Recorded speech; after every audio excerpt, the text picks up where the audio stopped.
And hello YouTube as well, welcome back to The Binding of Isaac Afterbirth Plus. Still no release date for Repentance, but I would guess the summer, hopefully. Fingers crossed. All they're doing is porting across bloody Afterbirth. Anyway, we started with Super Meat Boy Fan, or SMB Superfan, whatever. The poop. And thanks to SMB Superfan, our damage is above average, our tier rate is above average, our speed is above average. HP, wait, we would have started on 2 Spirit Hearts if not for SMB Superfan. RK7M, DASM, that is not enough numbers for a seed, that's worrying. Hello Magpie. I'm doing Eden only until Afterbirth is out, essentially, because the stuff I have left is not anything that I'm too fussed about doing, like constant lost runs, etc. That's not my idea of fun. Because it is pretty much just lost stuff and keeper stuff I haven't unlocked. Oh wait, no, I got all the keeper stuff, it's just lost stuff. So we do not have a bomb. I guess I'll take Maggie's Faith, because why not? Is this double floor? No. Good. Because I don't like those. Well, sometimes I do. But not this time. Not on the first floor. Child leash we do not need. Nor does anybody need. And we don't want that either. That's unfortunate. We're talking a lot of Isaac to get started here, because I did kind of just jump straight into the run, so I want people to show up first before I start blathering on about stories. That room just looks like an annoyance more than anything else. But I've got bakery stories and other such like, as is tradition, for the first stream of a Tuesday. As well as some musings about channel future, etc. Hello Viking. Oh, for the fellow nerds though, I did record another 40k battle report today. Still gotta edit it, obviously. But I have recorded one. Sorry, did you poop? Or did you just fart? She pooped. Give me a second. This is not how I start my streams, dog.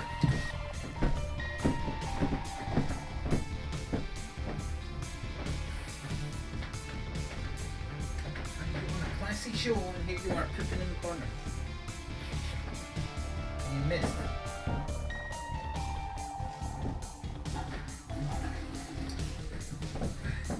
Then almost fell over one of your toys as well.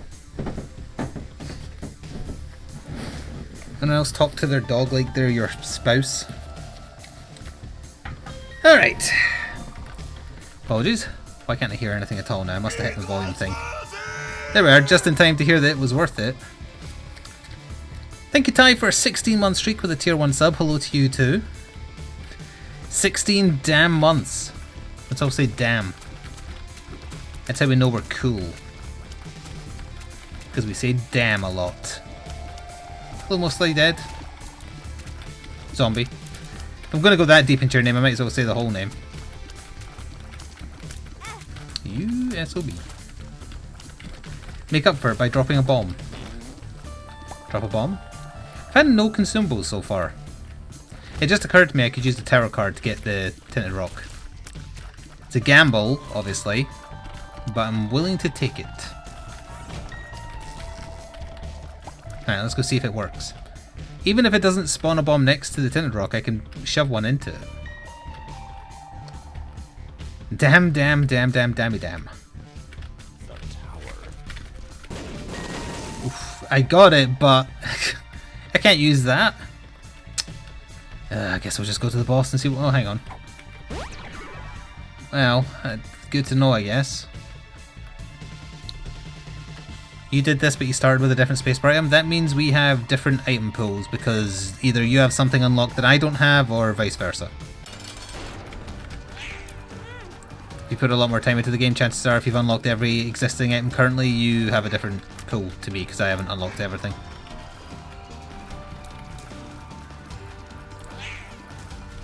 I get meaning to maybe like get a save file with everything unlocked once I got close enough, but then I was like, well then I didn't do it though. And also a lot of the additional items they added are bad, and I don't need another speed up in the bloody drop pool. There's plenty of them. Oh, that's good. Oh. Still didn't get another bomb, didn't get a key, so we'll just go. Thank you mostly to Zombie for the bits as well, and the Halloween thing that's around forever.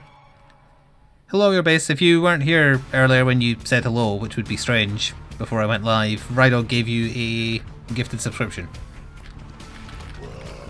In case you were wondering why you suddenly had an icon next to your name in my emotes. I could have told an elaborate lie where Twitch has given away a month of tier 1 sub to everybody for free. That would be good promotion for whoever specifically got it, but... Why do you keep saying hoy? Is that an Australian thing? Oh wait, yeah, Aussie, hoy. Oh no, that's hoy. No, that's oi rather, not hoy. Oh, finally we got a consumable drop. I don't remember what this does. It gave me a ball of bandages. That's better than the poop, I guess. Hello, Vice President. I don't know what you're doing. Is it a thing? Is it a reference to something? It feels like it's a reference to something horrible.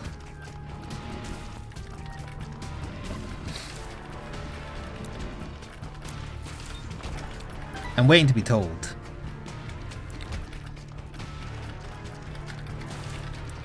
Uh oh. Yeah. If you're wondering where we got the Eternal Heart from, Maggie's Faith, or whatever that trinket I've got is called, gives you one at the start of each floor. You've got to hold on to it till the end of the floor for it to pay off, though. It's a reference to Undertale, so yes, something horrible. That would explain it. And also nerd. Bombs are key. Well, now I have a key. Ho ho ho. And there's a library. I'm going to go have a look in the library, because getting Bookworm this early would be pretty good. And this is more likely to be the library. Yes, good. Okay, so... Anarchist Good Book. Book of the Dead is good. I think I might take that instead. Thank you, Unknown, for 24 months with your Twitch Prime. Some people might even say that's a year. Or 2. I got that genuinely wrong there. That wasn't me leaning into the bit. Thank you, that's a long time. Okay, we needed that bomb, unfortunately. Lemon Party is fine. Oh, if I didn't let you put in a comment, just wait like a few days and it'll give you the chance to, for it's being weird like that for some reason. Might be a few days, might be about half an hour. Might be 10 minutes. Ooh, we got the Black Pony. It's interesting. I don't remember us having that before last time we had Book of the Dead. I thought we only ever got the normal ones. Ah, there's a bomb. Thank you. You just refreshed. And did that make it appear, or did that not make it appear? Damn it. We're not getting very lucky with our tinted rocks. Alright, anyway, we're far enough into the run that we can start chatting about stuff, so... I guess I can start with my cooking escapades from my day off. I made 2 things. And I think I'm reaching the conclusion with my cooking escapades that, well... My cooking escapades, yes, that I'm not that into cooking, but I quite like baking. And I think the way I would distinguish it now is like baking desserts. Divorce papers for Tears Up and a bone heart. There is no no hearts on the floor to fill that, unfortunately. Cart says he's into eating. So that would be 1 heart for Bookworm. It is worth it. But I'm going to take Book of the Dead just because I don't usually take it. Thank you, Potly Yemi, for 23 months with Twitch Prime in total, not in a row. Hello, Pampa, Flik, and chat. It's almost a year of subs. Allegedly. Some people might say that and agree with you, if you're so inclined. Oh, if I want to keep the Eternal Heart now, I have to leave now, so I'm actually just going to do that. The Eternal Heart jumped off the heart I spent to the Bone Heart and filled it halfway, actually, which is a little weird. So anyway, as I was saying, because like cooking stuff like stews and whatnot in the slow cooker, that's a novelty, and that's fine because it's a novelty. I don't really get anything out of it, whereas the baking, the combining and following recipes, I can kind of get behind that because it's just like following quest objectives, honestly. Don't know if anyone else feels that way. It might be a little bit weird. Your sister owns a bakery? Because she hates cooking. Yeah, they're different beasts. Like, baking a cake is different to frying up a steak. That I would agree with for sure. We cannot get in here. So I tried to make a cherry and marzipan cake. I think I mentioned before, like, cherry cake is something my mother does quite often because my grandfather likes it. So I didn't want to do her recipe because she can do her recipe just fine. So I looked around for alternative versions of the same thing, and I found that one for cherry and marzipan. And I thought, oh, that's interesting. I like marzipan. I'll give that a go. And I don't think I had enough of the mixture by the time I was adding it to the £2 loaf tin that you're supposed to use for it. So I don't think it rose enough, but the taste was spot on. Like, it tasted like a cherry cake, the kind my mother makes. Only difference is it also had the marzipan in it, which was nice. I'd give it a solid, like, not good visual, but good taste out of 10. And I did post a picture to Twitter if anyone didn't catch it, to want to see what or if you want to see what it looks like rather. And the other thing I baked, which was cornflake biscuits, which I think Americans would call cornflake cookies. And that is something I remember my mother making all the time, but she said to me, like, she got it from my gran baking them all the time. And it's essentially just sweet biscuits, but they have cornflakes in them for crunch. And I made my first batch way too big. But after that, I kind of memories, like long distant memories of cooking them with my mother when I was a kid came back. I was like, oh yeah, I remember how to do this. And I feel like the other ones came out a lot better. I mean, it tasted nice, but it's a nice sweetness with the crunch of the cornflakes. And very easy. It's a very easy recipe to do if anyone cares. In fact, the recipe I did find, because again, I didn't ask my mother for hers, although she has given me the one she uses, which was my gran's. And they're basically the same. I found Mary Berries, which is one of the presenters off of the Great British Bake Off. The, like, 70 or 80-year-old lady. And that puts her on par with what age my gran would have been. So it wouldn't surprise me if that's where she got the recipe from, because they're very, very similar. Actually, it brought back memories. When I was at school, home ec was mandatory. I don't even know if home ec is still a thing. And part of home ec was you had to, like, learn the basics of cooking and baking. And we got put into groups and we had to bake something. And I think I remember putting forward my mother's recipe for cornflake biscuits. And the reason I remember it is because I was showing my friend how to do it, and we got to the point where you're supposed to, like, you roll a little ball of the dough, and then you coat it in cornflakes. And he was like, well, do you just use your hands to mix all this together to then make it into balls? I'm like, yeah, that's how I do it. And I remember the teacher saying, no, you don't need to do that, just, like, use a spoon or something like that. And, well, that was the difference between, like, old-fashioned cooking and more modern. Because in the old days, you just used your hands to roll the dough into tiny little balls, because then they kind of flatten out as they bake. Home ec is still a thing. I don't think it's still a thing here in secondary school, because they don't really have the means or a drive. It was mandatory for both genders when I was a kid. But then so was religious education and modern studies and the usual ones, like you had to take a science for 4 years, you had to take a language for 4 years, etc. You had to take a design class for 4 years. I don't remember the 3 you had to choose from for that. One was tech studies, which was the one I took. One was graphic design, which was like how to make professional signage, I think. And then there was a third one, but I can't remember what it was. Or maybe there was only 2.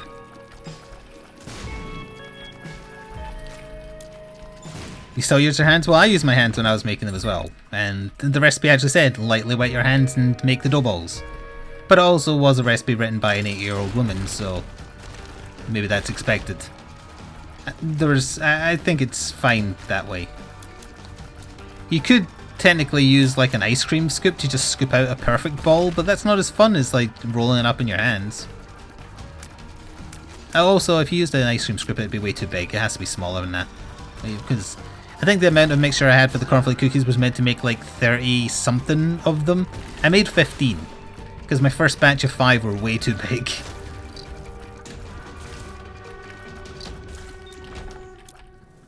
Caffeine pill, not particularly relevant. Hematemesis is also not particularly relevant. There is another library, but we already have Bookworm. I don't want to get rid of Book of the Dead, so I guess we'll just shove on. Oh yeah, melon ballers, yeah. That'd be a smaller version of a scoop, you're right. We are leaning way too hard into the Twitch stereotype of talking about cooking, though. That's why I was kind of trying to mention it in passing just real quick. Like, yeah, I made a cherry cake, I made some cornflake biscuits. That's it, nothing fancy. I am going to take a stab at the cherry cake again because I want to make I want to test if I did something wrong with the mixture. I have an inkling about what I did because when I first put the main ingredients together, I misread my... I hand wrote the recipe from what I found online, and I misread the step, and I thought it was whisk together. So I was like, okay, grabbed the whisk, plunged it in and turned it once and was like, no, this is way too thick to be doing this. Looked back at the recipe, realised, didn't say whisk, it said stir. So I was like, okay, yep, that's wrong. So I just kind of tapped the whisk and pulled it away. I think a lot of the mixture might have been stuck in the whisk and I just didn't notice, because then I just bunged it in the sink to clean up afterwards. So I think that's maybe how I lost some of the actual mix for the cake, and that's why it didn't rise as much as it should have. That's my theory anyway. Because I was thinking about it after the fact, and I distinctly remember misreading that one thing and then just being like, okay, well fine, I'll just get rid of the whisk and that's fine, but I bet it had some of the mixture stuck in it.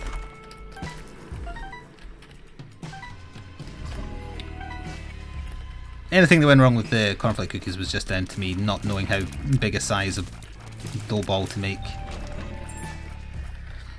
As soon as I did the first batch and then put them in the oven, and I just stood there thinking for a few seconds, I was like, yeah, I've made those way too big. I still let them do it. They came out more like what we would call a cookie here, like a bit too soft and chewy. Which it tastes nice enough when warm, but not what you're supposed to be aiming for. Let me into the goddamn shop, thank you. I would like 1 penny, please, so I don't have to put up with Curse of the Maze. Alright, fine, I'll do it this way. I'll do it myself.jpg.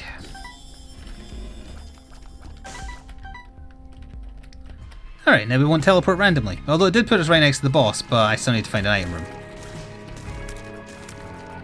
Could use a rice spoon? What the hell is a rice spoon? Hello, Kitty. Rather, I almost called you Cooking. Kitty Cooking. That sounds like a cooking show I can get behind.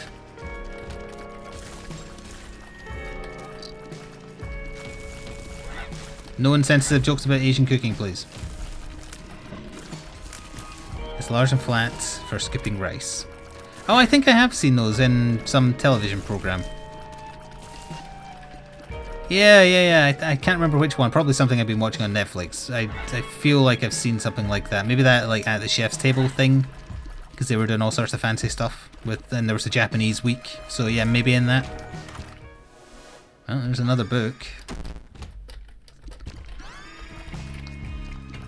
Why'd I ever hit the buttons in these bloody rooms? It's always a waste of time. Always.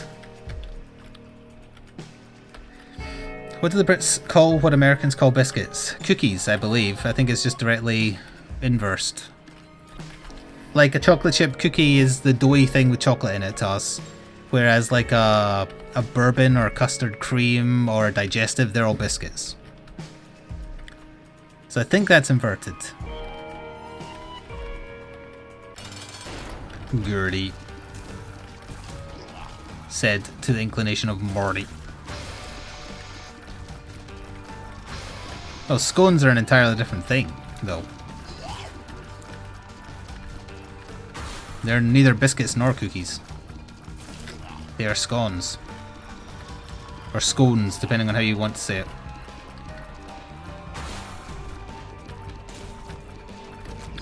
Do you say scone or do you say scone? One or two. Scone, scone.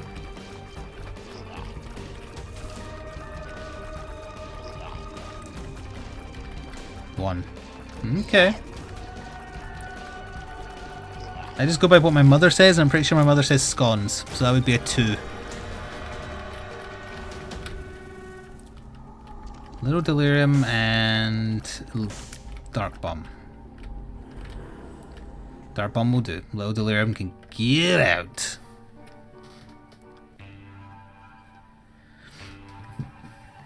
Okay, so 1 is the American way. Yeah, in the UK I think it's more traditional to say scone rather than scone. Not to be confused with the place of the same name. Oh wow, there's a quick boss. We're not on the mom floor, so I guess... Well, no, I'll summon some bonies first. Brony bonies. Those are.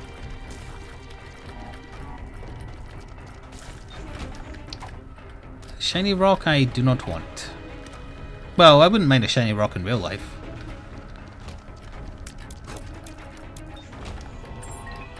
Let's just do this room back here. Again, I want to stay near the boss. I've never seen a boss spawn so close to the starting room before. It mustn't have had nowhere. It must not have had anywhere else to put it because it's a double room. Right, we didn't get a bony, but whatever. We'll take the bone shield, that'll do. Turdlings. Gross. Anyone order a scatological boss fight? Anyway, that's enough talking about food. What are we? Some kind of Twitch stereotype? Although I want to try and avoid talking about Arrow because I'm still just getting through, well, I was going to call it the final season, but it's not like it's ended. I think there is a 7th season coming. I do briefly want to mention something I mentioned in Discord, and that's in Season 5, I think it was Season 5, there is a hilariously heavy-handed, saccharine, self-important episode on gun safety and pro-gun control that was so horribly on the nose and self-righteous that it made me want to go buy a bunch of AR-15s just to spite it. I should have rerolled that room. Whoops.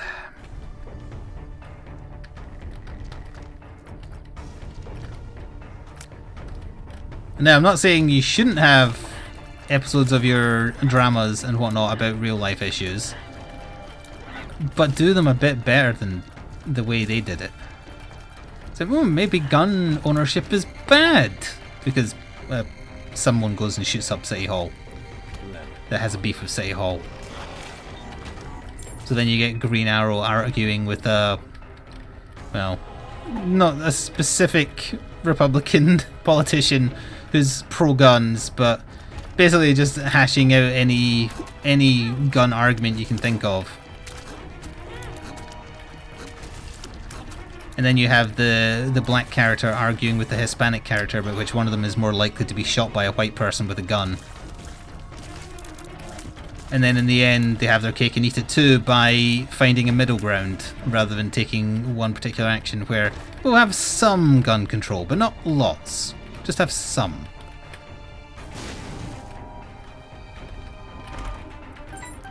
Supergirl does a season about gun control? I feel like people aren't going to listen to an invincible alien about gun control when they have nothing to fear from them. Even though I presume that Supergirl was on the... or was of the stance that gun ownership is not bad, or is bad rather.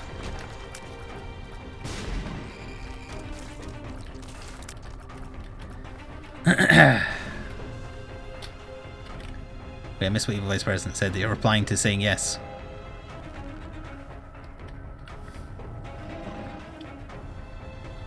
Was that episode around the time of shooting events at schools? I certainly hope not, because then it's even worse. Although presumably if they kind of threw that subplot together, it was maybe as a reaction. Look, I'm all for less dumb Americans having access to assault rifles, but don't do it in such a way that it makes you want to go buy a gun just to spite them for being so self-righteous. Especially when your program is about someone who goes and kills people with a bow and arrow. Bow and arrow is just an old-fashioned gun.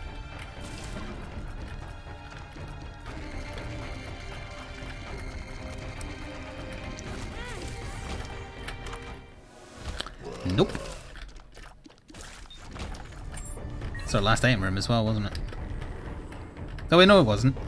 It did mean I wasted my time on this floor though, because we came all the way over here for Curse of a Tower, which nobody wants ever. Can you say what the Supergirl stuff is? I mean, I have no intention of ever watching Supergirl, so I don't mind if anyone in chat cares. Look away from chat for like a little bit and maybe mute the stream, because I'll probably read out what he says.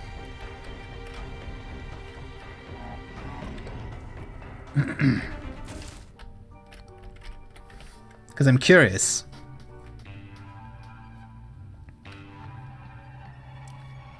Consider me curious. Determine whose purpose it is to stop dangerous aliens decides they need to go non-lethal because guns are bad. Okay. Are guns bad also against alien invaders? Well, I guess if the alien invaders are immune to bullets, then yeah, they're pretty bad. So what are they going to do? Oh, damage up.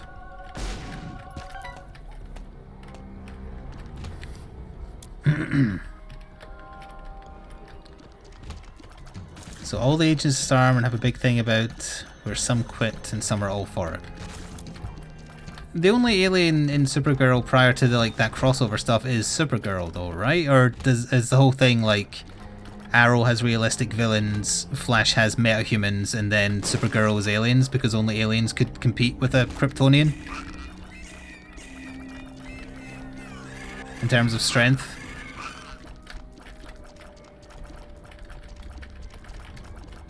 I guess that would give them all a different flavour of sorts. All her villains are aliens that crashed on Earth from some Kryptonian prison. Oh. Well, yeah, so that's how they got around female Superman being an invincible god and not having any threat, I guess, because aliens could maybe be as strong as them. Sure, whatever. I could have used the Perth row I was sitting on for Curse of a Tower, and I forgot I had it. Whoops. Not that this run particularly needed it, but whoops. My bad.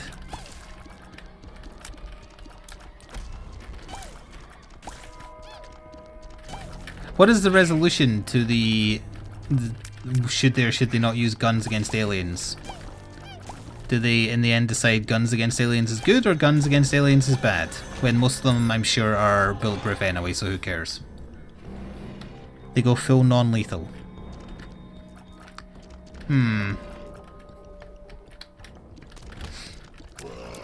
Non-lethal guns. Are they what, tranquilizers? That kind of thing? Stuns and force fields. Okay. That sounds truly awful. What the hell was that? I think something just fell in my bathroom.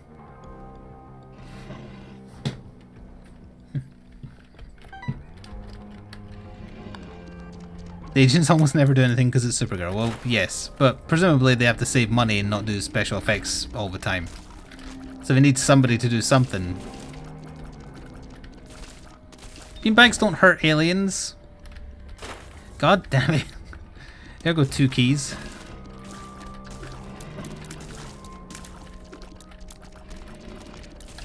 Are they still making Supergirl? Like, are all the DC TV shows still ongoing, or have any of them been cancelled?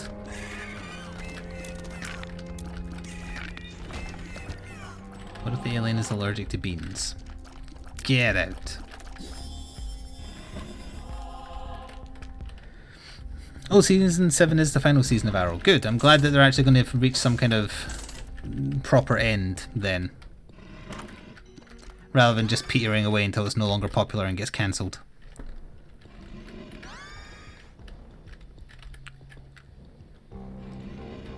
What about like Flash and Supergirl and the Heroes of Tomorrow, or whatever it's called? Yeah, the guy who plays Arrow is good. Say he does the role well.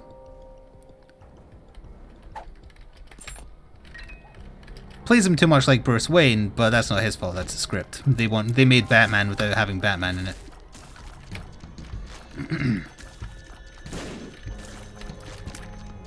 But that's why it's good.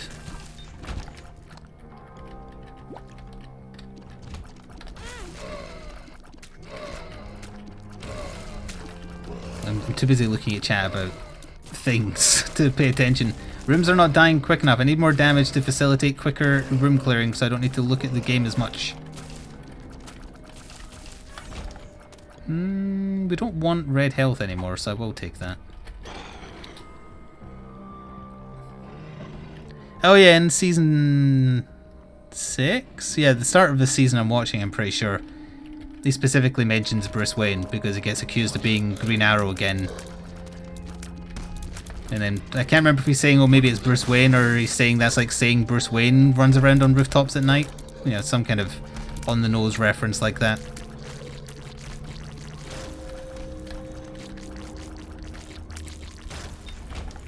Look, we already established a few episodes ago that I haven't played this game for months. I hire, what were they called? Escobar? I hire someone called Escobar to play it for me and I'm just pretending, Snoop Dogg style. Now you see me fighting right now? I'm lifting up my juice and having a drink. Escobar, you're supposed to move when I say that. It's okay, he's got it. There was a Nightwing reference? Oh, they mention Bloodhaven all the time, but not specifically because of Nightwing, just because that's a place that exists in the DC universe. Yeah, a few criminals that came over to Arrow's town were mentioned to have been in Bloodhaven. No specific mentions of Gotham, but that's presumably because there's a show called Gotham and they didn't want to cross-promote with something that isn't in their timeline or made by them. Oh, I also noticed when Felicity was trying to think of her name for her startup company, on the board Oracle was written again but crossed out. I caught that one.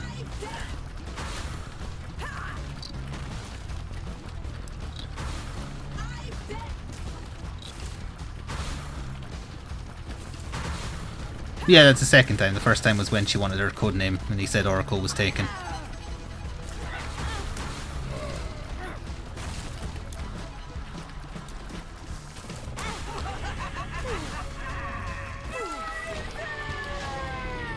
Give me all them bones. I'm gonna roll them. Roll the bones. Anyway, I said I didn't want to talk about cooking, but I also totally forgot that I was doing a Patreon shout out again because we're into a new month and Patreon finally decided to process payments.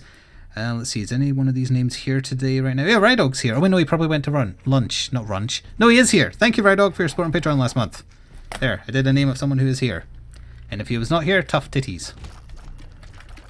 Anyway, I said I didn't want to talk about cooking for very long. We talked about that for like a quarter of the run. Said I didn't want to mention Arrow until I'm fully finished with it. Ended up talking about Arrow in the greater DC TV universe. Also, can I just say I think the TV show Flash is better than Ezra Miller. I don't think Ezra Miller was bad as the Flash, but I think the TV guy is better. Not that you have a lot of Ezra Miller being the Flash to base it on, just one bad movie.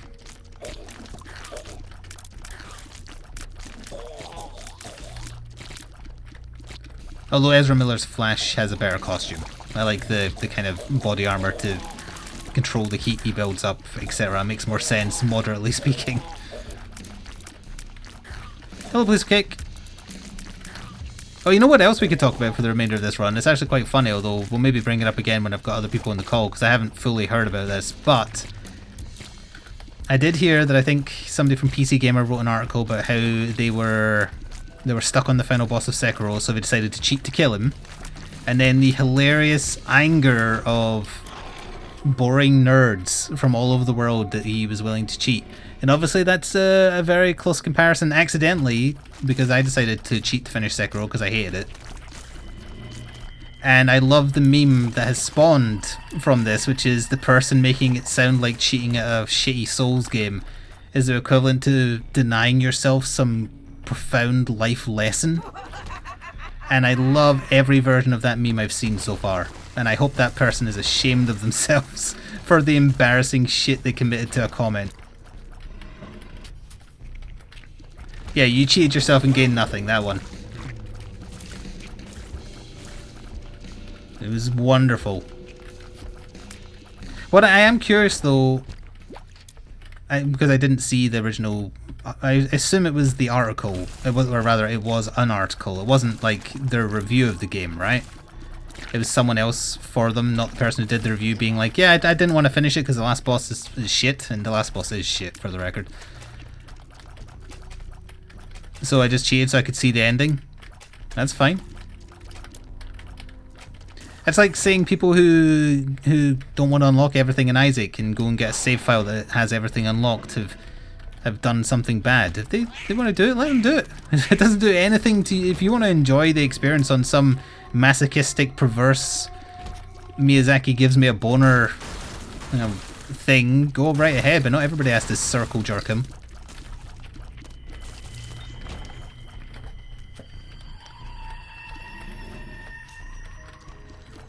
But I am curious, if it was the review, then I could understand taking issue with that. But if it wasn't a review, if it was just an opinion piece, then there's literally nothing wrong. Although presumably they wrote the article to be slightly antagonistic, obviously, because I'm speaking from experience here from when I wrote for a website. If you ever say anything bad about a Souls game, you get your website a lot of traffic. That's why my old editor deliberately gave me Souls related stuff to do, because he knew I didn't like it, and he knew it got attention. So presumably it'd be like that. I have heard of the Surge, yeah, I also heard it wasn't particularly very good, so that's why I never played it. I also didn't like the sound of how the upgrading system in it worked, but I did look at it for a while.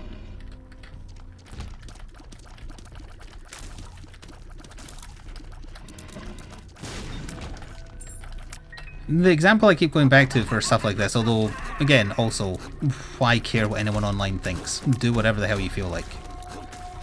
But the best way to look at it is Shadowrun 2. Shadowrun 2 has many difficulty modes, each of which go into exact detail about what it means to play on those difficulties. And if you play on the easiest setting, it says, hey, we get it, sometimes you want to play and feel like a god, this is the difficulty for you, go blow shit up, enjoy yourself. They get it. There's the super hard difficulty for people who want a masochistic challenge, there's the regular difficulty for people who want to play the game as intended, there's stuff in between, and then they have the easy mode where they say, yeah, if you want to feel like a badass, you play this mode and have a good time. That's the correct way to look at it. The problem with Souls type games, of the many problems they have, is that they have one default difficulty and the default difficulty is wrong on so many levels, but it's become this horrible circle jerk of gamer cred, which is laughable as a concept in the first place. Gamer cred, where you have to have done everything purist, or for some reason you're not a real gamer. And it's not as if the Dark Souls games are difficult, yes, but they're not difficult for the right reason most of the time. There's much harder games out there, different genres, but there's much harder games out there. Like on a conceptual level, Baba Is You is harder than Dark Souls, but obviously they can't be compared directly because one's a puzzle game and one's a action adventure. The later puzzles in Baba Is You are mind-meltingly difficult. Especially if you don't like programming, for the record. But difficulty in Dark Souls, when it's done right, and Dark Souls games do have bosses that are done right, it's where you are rewarded for learning. You learn the 3 or 4 boss pattern attacks. You adapt your playstyle to work around it, so you know what the boss is going to do before they do it. That means you've learned something, you have mastered a fight, you do it and you progress. But when you start throwing in random shit like there is no logic, the attacks don't have... Or, well, actually, the perfect example is Pontiff Sullivan in Dark Souls 3.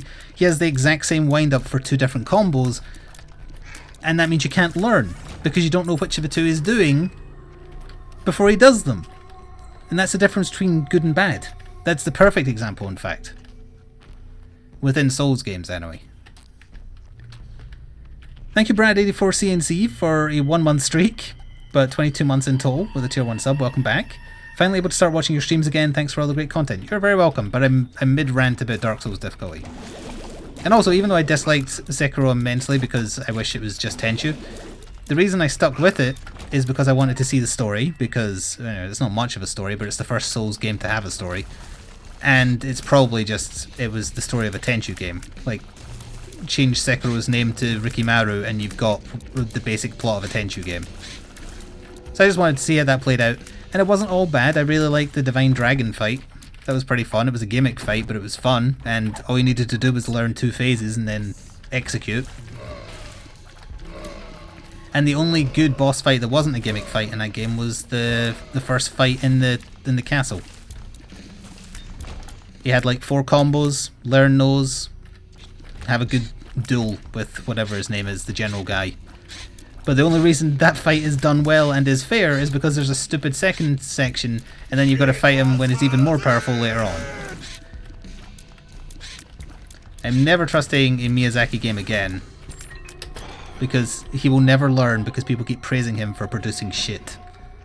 His B team, however, I will happily trust again, because they know what they're doing.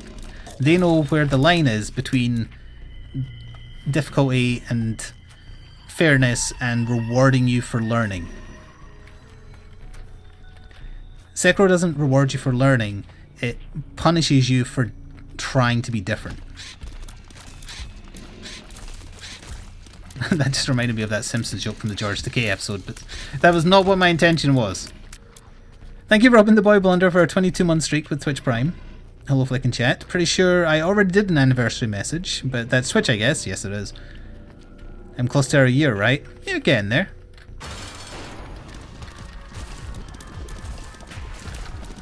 Like, Sekiro will always be in my memory as being the Dark Souls game where...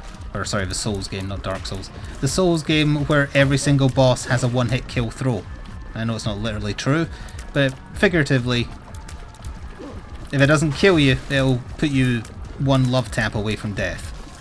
And bosses having one-hit kill throws, especially when they have tracking and very little chance to escape, are the worst part of the Souls games. Do not praise that crap. Point out that it's bad. But because people have this hang up where you've got to say everything in Dark Souls is great, because otherwise it makes you look weak. Miyazaki is never going to learn how to create good games. He kept on pushing, and because no one pushed back, he just keeps going.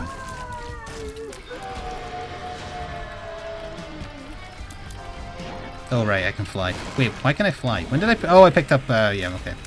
I remembered, it's fine. Everybody relax. I've not been paying much attention to the run because I'm on a rant.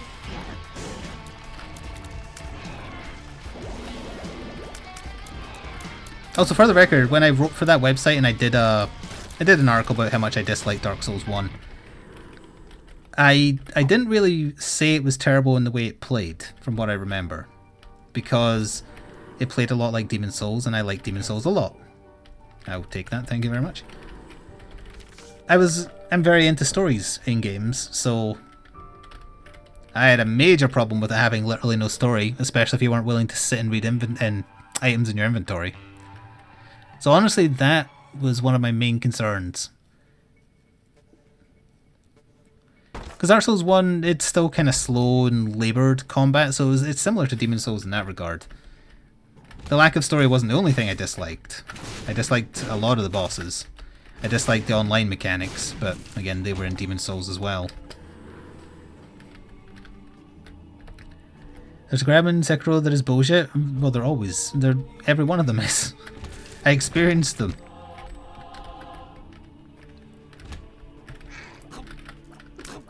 Anyway, long story short, if you like Sekiro, whatever, you're probably a masochist. And that's okay as well. Not saying that isn't. If you're into it, whatever.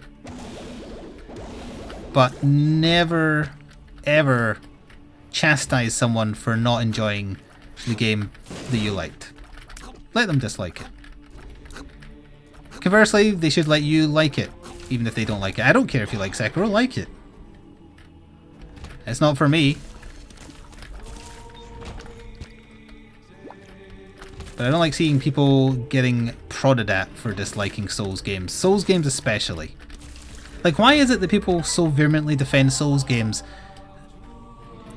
And there, I was going to say dozens, but it's definitely a lot more than dozens. Why doesn't that happen as much for other games? Like, I'm sure Anthem has its supporters, and I'm sure Destiny has its supporters. Are they as virulent, though, as Dark Souls fans?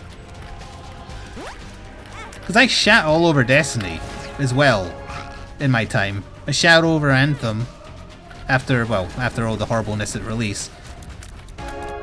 Did I get a few angry Destiny fans complaining when I put Destiny 1 in my worst games list and Destiny 2, my let's look at, I shat all over it because it's crap? Yeah, there was a few people who were like defending it because they liked it, but not nearly as vitriolically as Dark Souls fans. Destiny fans are very fanatical, but they keep mostly to themselves. In a cage, you mean? Thank you, Balmog, for 31 months with a tier 1 sub. That was a long time.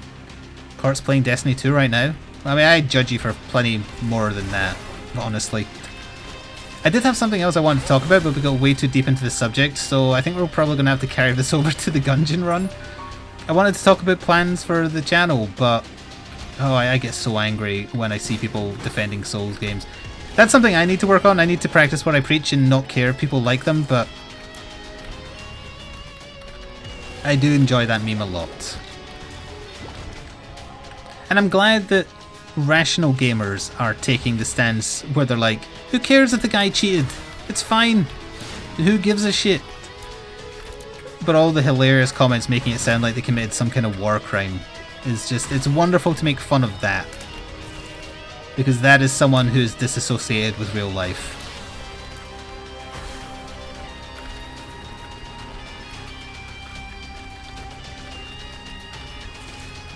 See, now it's awkward because I don't want to start a new topic of conversation because that was like the perfect endpoint, but I'm not at Blue Baby yet, so I'm going to need everybody to just like give me bits until the end of the run so I can... Thank you! You did it before I even finished asking. So I have something to talk about for the 2 minutes it's going to take to clear this floor. Ooh. Thank you, Shiv the Wire, for the bits. Destiny 2 was just what I needed after 700 hours and 3 years of my life in Overwatch. Jesus Christ, that was a long time. Even I didn't put that much time into Overwatch.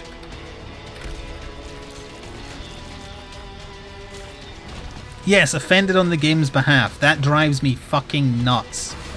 When people get offended on the game's behalf. That is one of my worst pet peeves for gaming related arguments. It's some kind of like weird twisted version of virtue signaling, but you're virtue signaling so you can get into bed with a computer game. Like, I get that Artorias is your waifu, but you're going too far.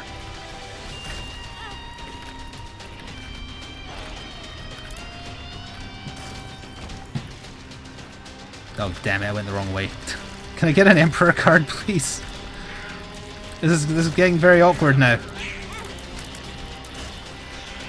My chat, they're very poor.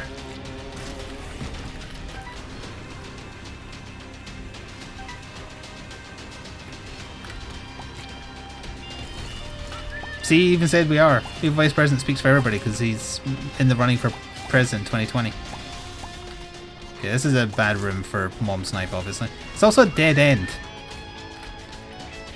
What would have been a quick room clear with tears is now a tedious, long room clear with the knives. And I'm firing 2 every so often because of Bookworm, if anyone isn't keeping up with that.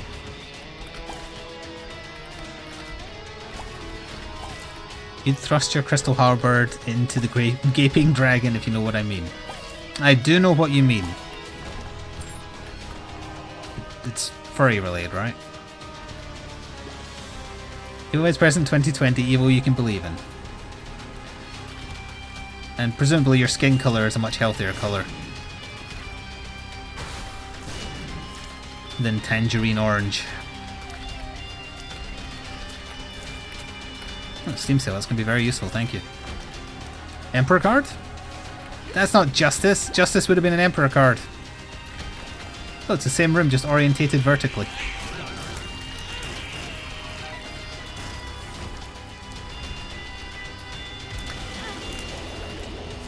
I'm getting sloppy, I'm starting to get hit too much. That'll help, I guess.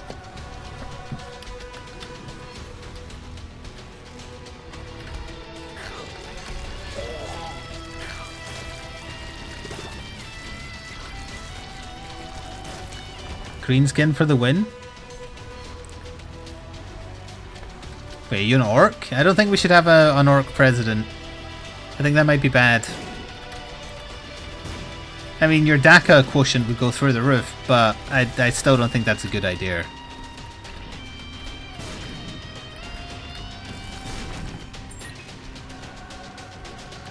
Orc 2020 DACA for all. No. Some DACA for some, no DACA for others. Or whatever that Simpsons line is about abortions. Sorry, remember when The Simpsons was edgy enough to talk about abortions? Or make jokes about them, rather? It happened. Some, or abortions for some, miniature American hats for others. That's the line.